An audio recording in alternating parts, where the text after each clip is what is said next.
Hi guys, and welcome back to I Speak English. My name's Hayley, and in this lesson we're going to be taking a look at pronunciation, and we're going to be doing some shadowing specifically for the sound of the glottal T, which is a super common sound in British English. So if you want to work on your pronunciation or your accent, or you want to understand British speakers more, this video is really going to help you because we're going to go in depth and you're going to get a lot of interactive practice by shadowing me or repeating what I'm saying. But before we do start our shadowing, make sure that you are subscribed and that you hit the bell so that you get a notification from me every time I upload a new video. New videos are every Saturday, so if you want to learn English with me every week, you can. Just make sure you hit the bell and you hit that subscribe button as well. All right, let's get started then.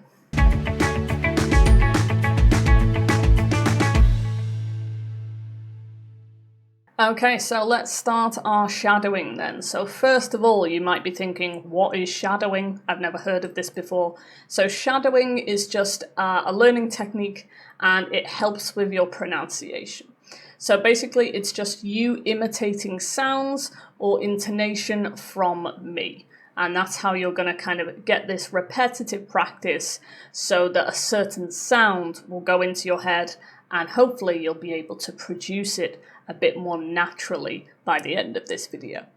A good way to use shadowing is to use it regularly. So you can try and find a YouTube video, like a podcast that you enjoy watching in English, or something like a hobby that you enjoy watching but it's in English, and you can just use a video on YouTube or even a TV series, and you can just go sentence by sentence and mimic or copy the person who's speaking.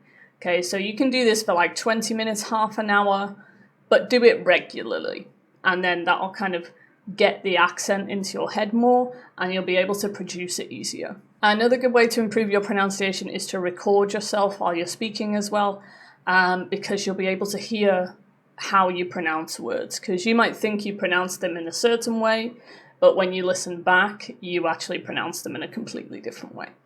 So definitely record yourself and listen back to how you're talking. That will really help your pronunciation. All right, so that's just a brief introduction to what shadowing is. Before we get on to our shadowing, I just wanted to let you know I am going to bring out a shadowing course, a full video course. So the videos will kind of be similar to this one, but a lot more in detail, more in depth, with more interactive practice. But we're going to be isolating every sound in British English. We're also going to be looking at connected speech, and we're going to be focusing on separate vowel sounds, separate consonant sounds, and then we're going to be adding them together into connected speech so that you can get lots of interactive practice. You're going to be copying me, repeating what I'm saying, and in the end, hopefully, you're going to be proud of the way that you speak, rather than maybe a little bit embarrassed, or however you feel now if you're feeling negative. So the link's going to be in the description. You can click that there and watch a few preview videos if you're interested in that. But for now, we're going to start with our shadowing. So first of all, the glottal T, as I said, it's very, very common in British English. Okay, you hear this all the time.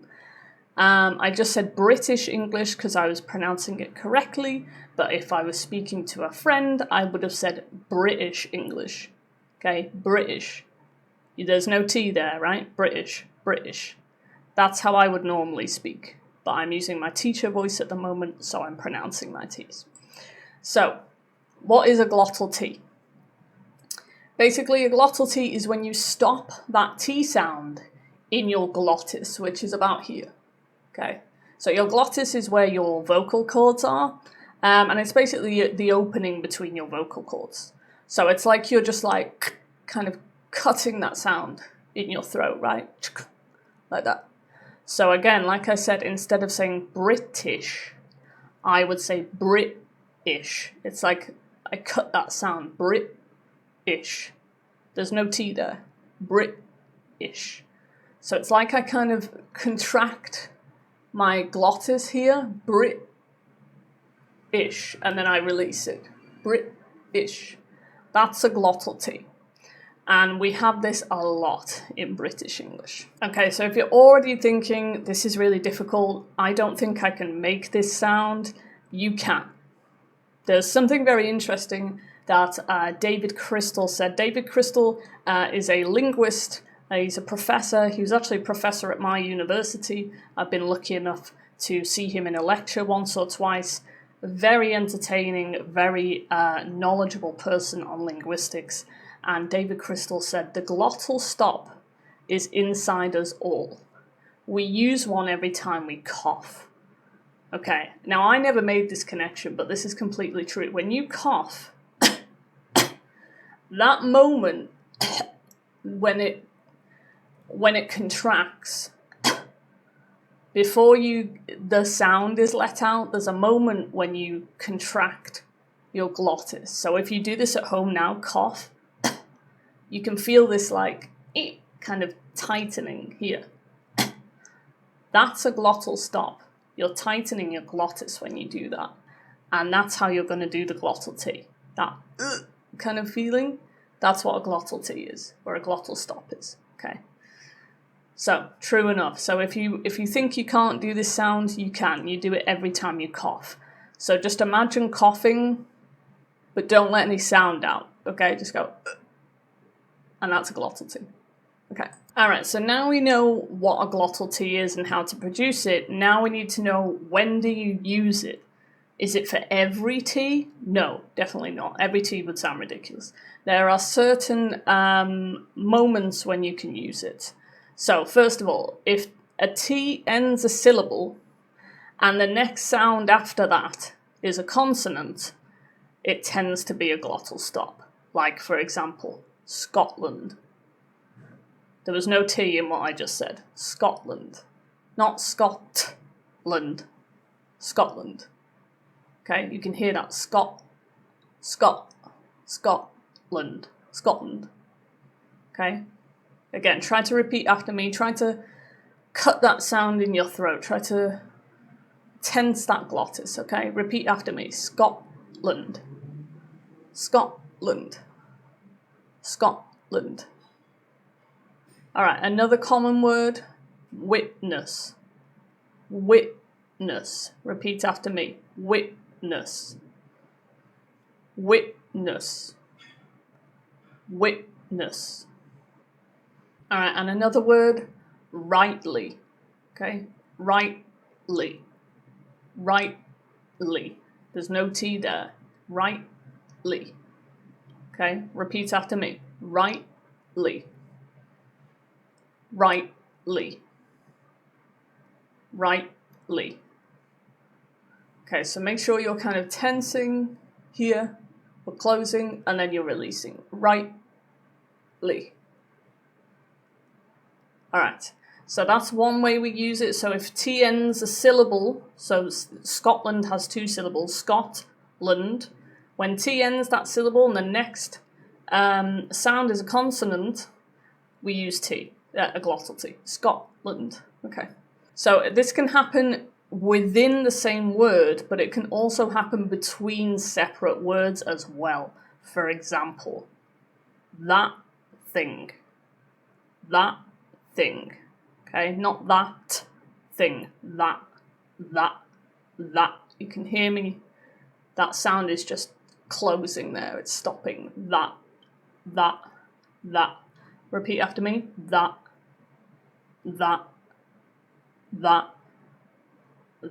thing. That thing. Okay, another example. Right side. Right. Repeat after me. Right. Right side. Right side.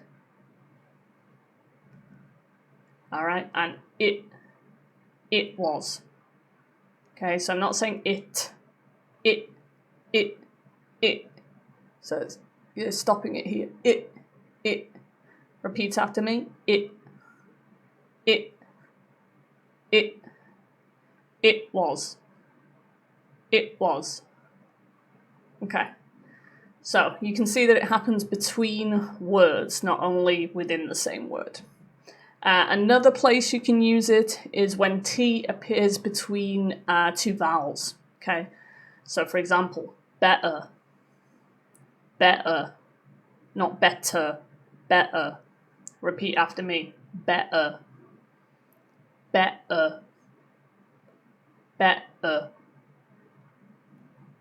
Water. This is always a funny one. People always kind of, they joke about British speakers. If you want to say a bottle of water, in British, it's a bottle of water. Bottle of water, which is why it's so difficult to understand, right? Okay, so water, water, water. Okay, try again. Repeat after me. Water, water, water. Okay, so if you've got a T between two vowels, it's often a glottal T. And next up, at the end of words, okay, if you've got a T right at the end of your word, it's usually a glottal. Like we said before, that. Not that, it's that. That. Repeat after me, that. That. That. Right, another really common word, what. What. Not what. What. So we're closing again, what. You're just closing before you get to the T, what. Okay? So try again, repeat after me. What. What. What. Alright, and one more use of the glottal T is when it appears in place of a double T. Okay, so if you've got a double T in your word, it's usually a glottal. Like we said before, better. Better. Okay? Butter. Butter. So again, close up. Close that glottis here. Again, repeat after me. Butter. Butter. Butter. Okay, one more. Hotter. Hotter. Okay, repeat after me. Hotter. Hotter. Okay, so double T, glottal T. Better, butter, hotter. Not better, butter, hotter. No one talks like this. Okay, maybe the Queen talks like this, or talked, I should say. But yeah, better, butter, hotter. Butter? I don't know. Double T, glottal T. Alright, so now that we know what it sounds like, now we know how to produce it and when to produce it, now we're going to start shadowing properly. We're going to get more practice now. So I'm going to kind of tell you a story. I'm going to say that story once through, and I just want you to focus on where these glottal T sounds are and listen to my voice when I'm producing these sounds. And then I'm going to say it again, slowly, sentence by sentence, and you're going to mimic me. You're going to copy what I'm saying.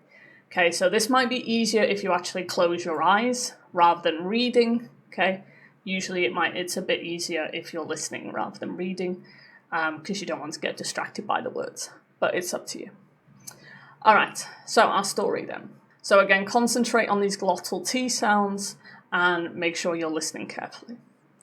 All right. In her cozy mountain apartment, Jane often felt isolated. She had written many letters to her friends, but had forgotten to send them. One important morning, she decided to tighten her routine. Notice routine does not have a glottal T because teen is stressed, okay? When it's a stressed syllable, we don't put a glottal T. Her routine, not routine, okay? She opened the curtains to let in the sun and found her kitten playing with a piece of cotton. The kitten had bitten it, making it look ragged. Jane decided it was time to improve her fitness, so she called her fitness partner for a hike. They encountered a rotten log and a forgotten path. The day grew hotter as they hiked, and they stopped to drink water.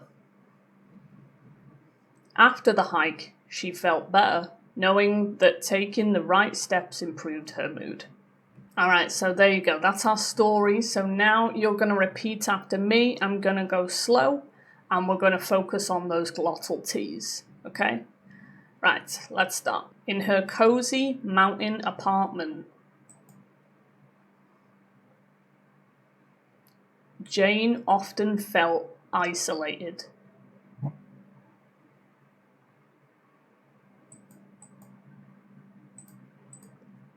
She had written many letters to friends, but had forgotten to send them.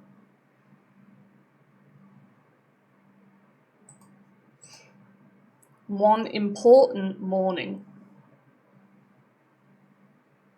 she decided to tighten her routine.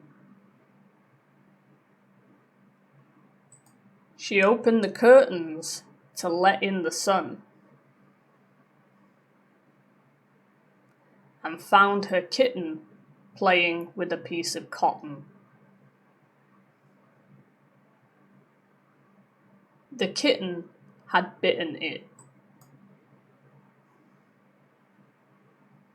making it look ragged. Jane decided it was time to improve her fitness.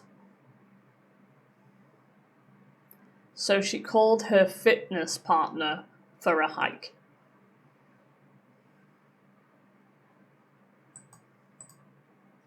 They encountered a rotten log and a forgotten path.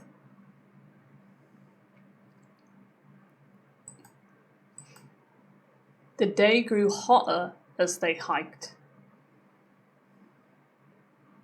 and they stopped to drink water.